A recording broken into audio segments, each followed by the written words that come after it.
स्वागत है प्यारे बच्चों आपके अपने YouTube चैनल टारगेट क्लासेस पर। आज अपने नेक्स्ट जो यूनिट है उसके कुछ एक फॉर्मूले हैं जो इम्पोर्टेंट आपके लिए लेके आए हैं।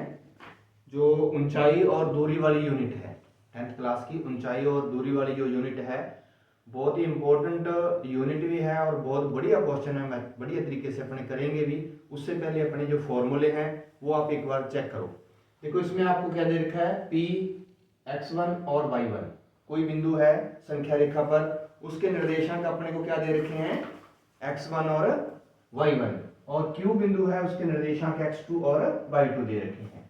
यानी कि कोई भी संख्या रेखा है इस तरीके से, ये सपोज करो कोई p बिंदु है और यहां पर सपोज कर लो ये कोई q बिंदु है, इधर ही लिख लेते हैं, मान लो अपने ये q बिंदु है।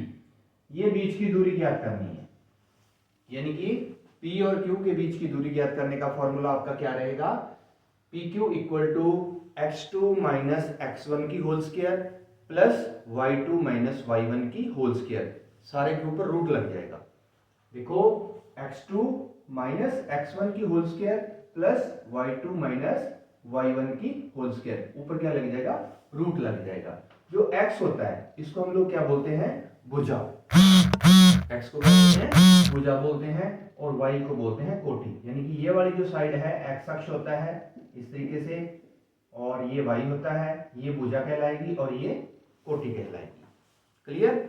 इसके बाद आपके पास कोई a बिंदु है, उसके निर्देशांक दे रखे हैं x1 और y1, बिंदु है उसके निर्देशांक दे रखे हैं x2 और y2। अपने को एक अन्य बिंदु p है, उसके निर्देशांक जब ज्ञात करने होंगे x और y। इस कंडीशन में क्या रहेगा, आपको अनुपात भी साथ में दिया होगा, अनुपात m2, वो वैल्यू आपको दी होगी जी। तो सबसे पहले अपने देखें, इसमें दो प्रकार आ जाते हैं, एक होता है अंत्य विभाजन और एक होता है बाह्य विभाजन। जब आपके पास अंत्य विभाजन शब्द आ गया तो आपने ये फॉर्मूला लगाना है, x equal to m1 x2 plus m2 x1 बटा m1 प्लस m2, यानी कि m1 x2, जो m1 आपको ये दिया होगा, x2 ये आ जाएगा, m2 ये वाला और x1 ये वाला, यानी कि m1 x2 plus m2 x1 बटा m1 प्लस m2। तो आपका मान जब अपने लिखेंगे, ये वैल्यूज आपको दी होंगी सारी, तो आपका x का मान आ जाएगा जो p के लिए ज्ञात करना है, p बिंदु के लिए ज्ञात करना है। दूसरा है y के लिए आप लोग m1 y2 plus m2 y1 बटा m1 प्लस m2, तो ये y के निर्देशांक आ जाएंगे।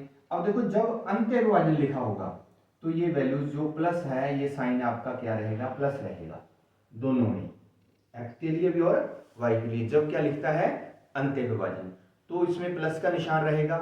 और जब शब्द आ जाए बाह्य विभाजन के लिए फॉर्मूला सेम रहेगा, लेकिन प्लस की जगह क्या बन जाएगा, आपका माइनस बन जाएगा। x के निर्देशांक ज्ञात करने हैं तो m1 x2 minus m2 x1 बटा m1 माइनस m2, यानी कि ये दोनों जो साइन है ये आपके क्या हो जाएंगे, माइनस हो जाएंगे।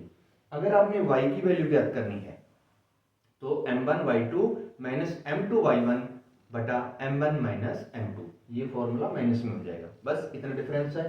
इसके बाद आपको कोई a बिंदु है, उसके निर्देशांक दे रखे हैं, b बिंदु के निर्देशांक दे रखे हैं, कोई अन्य, जैसे इसमें p लिखा था आपने, p बिंदु है उसके निर्देशांक अपने x और y ज्ञात करने हैं। तो p बिंदु क्या होगा, जैसे अपने a और b लिख लें, ये a है ये b है, ये p कोई मध्य बिंदु है, ये ज्ञात करना है x का और y का। तो इसके लिए क्या है, मध्य बिंदु के निर्देशांक ज्ञात करने के लिए अपने सूत्र लग जाएगा आपका x equal to x1 plus x2 बटा 2 और y equal to y1 plus y2 बटा 2। तो ये फॉर्मूला लगा के आप मध्य बिंदु के निर्देशांक ज्ञात कर सकते हैं। इन फॉर्मूलों को आप अच्छी तरह से याद कर लेना। इसके बाद अपने यूनिट की जो क्वेश्चंस है वो शुरू करेंगे। ओके।